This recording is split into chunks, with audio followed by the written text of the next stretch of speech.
Daniel, ¿qué tal? ¿Cómo te va? ¿Cómo andás? Un gusto hablar contigo, Ricardo. Gracias por llamarme. No, por favor, al contrario. Gracias a vos por la deferencia porque sé que tenés muchísimas cosas, muchísimos compromisos.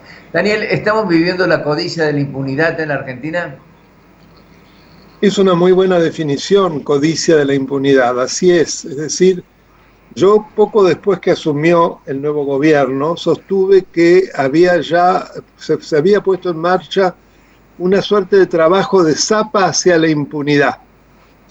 Distintas estrategias a través de todo tipo de artimañas para saltar instancias, para destruir pruebas, para dominar los organismos de control con amigos, para amedrentar, para perseguir, para tratar de remover al procurador provisorio, para modificar la justicia de la justicia federal penal, ¿no? De modo de acomodar y Sí. hacer tribunales a la carta. Eso efectivamente se puede resumir como expresión con codicia de la impunidad. Pero hasta ahora no les ha dado resultado. No les ha dado resultado porque no tienen, en este caso, la mayoría en las cámaras y esto se avisora de alguna manera como proyecto político para octubre de 2021.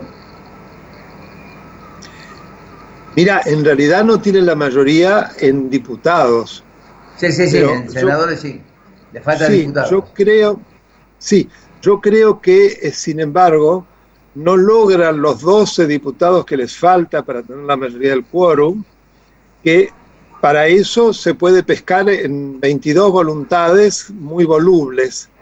Pero la clave para mí es la reacción de la sociedad que impide que para los proyectos más audaces cuenten con esos votos. Así pasa con la llamada reforma de la justicia, pasa con la modificación de las mayorías para la designación del Procurador General de la Nación y su remoción, entre otras iniciativas que han quedado estancadas, ¿no es cierto? Inclusive fíjate que el Sí. impuesto para la riqueza, que ya hace más de un mes que se sancionó con bombos y platillos, y sin embargo todavía ni se habla de la reglamentación. Ahí también algo está fallando. Es decir, yo creo que es la combinación de la impericia, por supuesto, de la falta de mayorías en diputados, pero sobre todo el sarapión cívico de una porción muy importante de la sociedad y una oposición que ha quedado unida, cosa que nunca había ocurrido en un gobierno peronista que siempre tuvo la habilidad de fragmentar a la oposición. Esta vez no pudo hacerlo. Ahora, de Daniel, hay un dato significativo. Tenemos la Comisión Veraldi por un lado, porque hay que llamarla de esa Sí, manera. sí, Hay por que el supuesto. Consejo de la Magistratura, donde evidentemente han metido mano, y este tribunal intermedio que quieren poner por sobre la Corte Suprema de Justicia para decidir sobre casos especialmente y particularmente sobre corrupción. Por eso yo te explicaba al principio, te preguntaba sobre la codicia de la impunidad, que parte precisamente de la vicepresidenta de la Nación. Lo que te quería preguntar es si este tribunal intermedio tiene de alguna manera posibilidades de crecer en el marco institucional y particularmente desde el punto de vista constitucional. Bueno, mira, desde el punto de vista de las posibilidades, sale de la Comisión Veraldi, como vos bien dijiste, por una mayoría ajustada, es decir, hay una cantidad de consejeros que votaron en contra de este proyecto de tribunal Sí. intermedio para decidir en temas de inconstitucionalidad por arbitrariedad cuando lo que está en juego son temas de corrupción. La idea es de una inconstitucionalidad manifiesta, porque hay algo muy fácil de explicar y esto surge de la Constitución Nacional. Nuestro Poder Judicial está formado por una Corte Suprema y demás tribunales inferiores que son creados por el Congreso de la Nación. Son tribunales inferiores y la Corte Suprema. Es decir, que todas las decisiones que tomaren esos tribunales inferiores necesariamente pueden estar sujetos al escrutinio de la Corte Suprema cuando esté en juego el agravio de alguna garantía o derecho constitucional reconocido en nuestra Constitución Federal. Por lo tanto, la idea de sacar del medio a un tribunal para que entienda solo en un tipo de casos, los casos que interesan a la vicepresidenta y sus adláteres y su familia, los cuales no podrían ser recurridos ante la Corte Suprema, no resiste el menor análisis. Requeriría de una reforma constitucional, para lo cual vos sabéis que según el artículo 30 necesitan de la mayoría absoluta de miembros de ambas cámaras. Por lo que me dicen es una idea que se largó, pero que como vieron que la reacción fue tan adversa, ya nadie habla del tribunal intermedio. ¿Viste que hacen así? Flotan y reflotan y así seguimos. Pero eso está, para mí, si realmente finalmente se transforma en un proyecto impulsado por ellos, que va a empezar por el Senado, donde sale como tuvo, porque tiene una mayoría cómoda, no tiene para mí ninguna posibilidad de ser sancionado en el diputado, porque es el mismo tipo de proyecto que los otros dos que yo mencioné, el de la justicia, el de la Procuración General, son reformas a la justicia, y que ya vemos que no tienen los votos. Daniel, ¿hacia dónde nos lleva un poder bicéfalo como el que está gobernando la Argentina? Mira, el poder no es bicéfalo. Yo sostengo que ha habido una suerte de sustitución de régimen. De un presidencialismo hemos pasado a un vicepresidencialismo. Es decir, el poder es de la señora. Alberto Fernández es una suerte de títere. Un mentiroso, yo lo llamo el gran Pinocho nacional, que dice cualquier cosa, diferente a lo que decía antes. Fíjate que ahora se ha encargado el aniversario de Nisman a decir que ya está convencido de que Nisman se suicidó, cuando antes de pactar con la señora decía exactamente lo contrario. Es decir, son estupideces que larga para quedar bien con ella, sobre todo que hasta ahora no pudo cumplir con la premisa. Es decir, acá claramente hubo una negociación en la cual yo te hago presidente y vos me das la impunidad. Ya vamos para 14 meses o 13 meses y vemos que las causas están vivitas y coleando. Entonces, como no logra eso, trata de hacer todo lo que puede para, aún desdiciéndose, satisfacer a la reina, que de todas maneras lo desprecia. Fíjate que ahora ya hemos llegado a un escalón superior de este poder en manos del vicepresidente, cuando ella remueve al presidente de YPF, ¿no? Ella lo remueve, sin ningún... Es facultad presidencial, no vicepresidencial.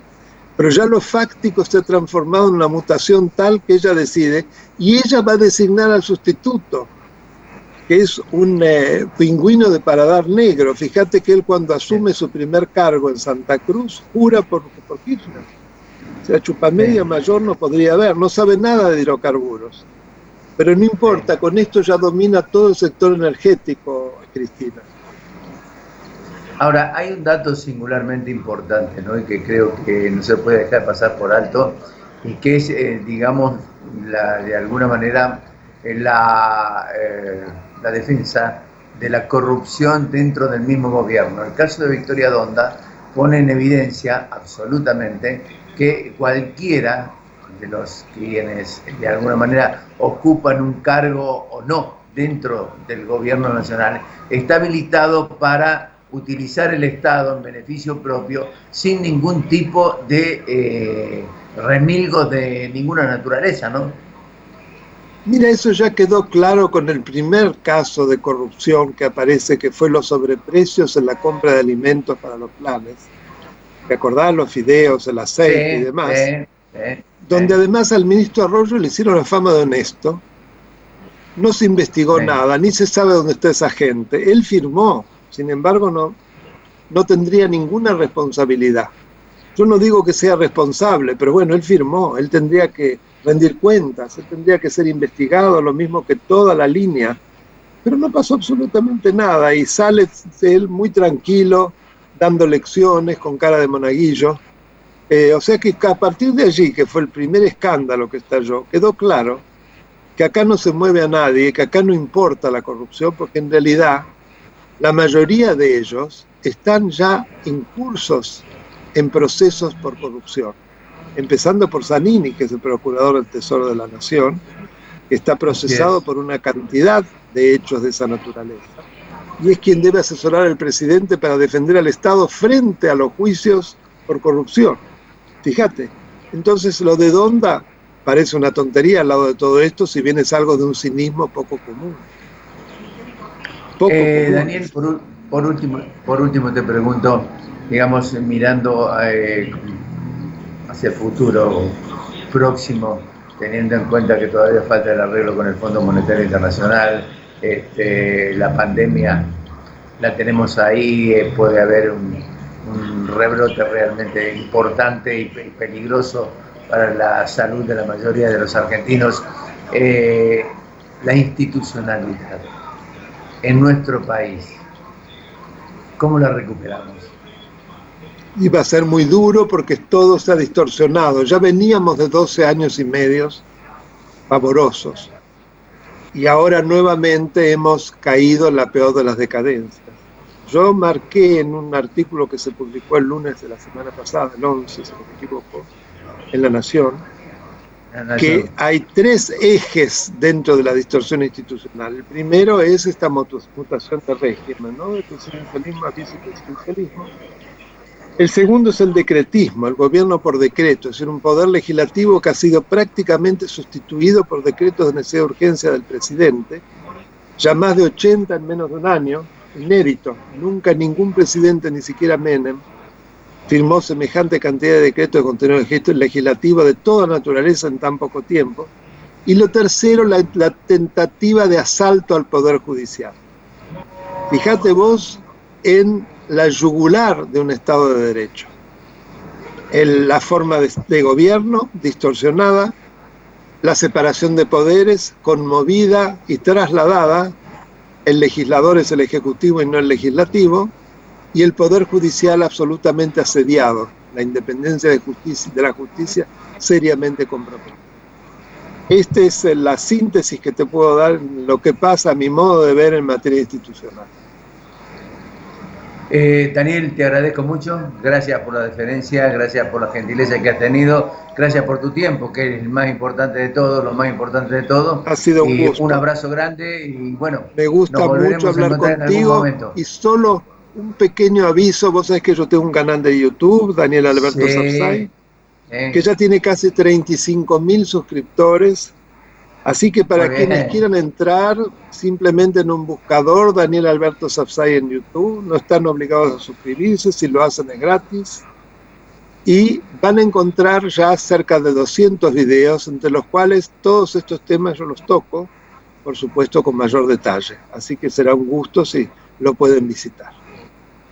Daniel, un abrazo muy grande, muchísimas gracias por la gentileza. Otro para vos, ha sido un placer. Buenas tardes. Un placer grande.